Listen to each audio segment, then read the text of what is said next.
এই দেখো দেখো দেখো এটা রেকর্ডিং হচ্ছে কিন্তু। হ্যাঁ ভিডিও রেকর্ডিং তোদের দি রুদ্র গেঞ্জি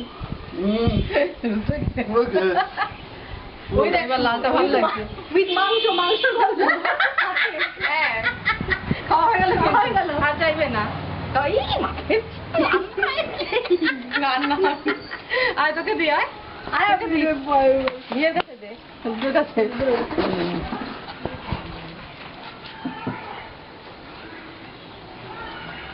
লালটাই ভালো লাগে আয় সবার জায়গায় কি করছিস মৌ তো ইয়ে করে আইলাইনার পড়েছিল ভালো হচ্ছে আমি দিদি সবগুলো মুখ এক জায়গায় একটা স্টিল নিয়ে নাও। একটা স্টিল নাও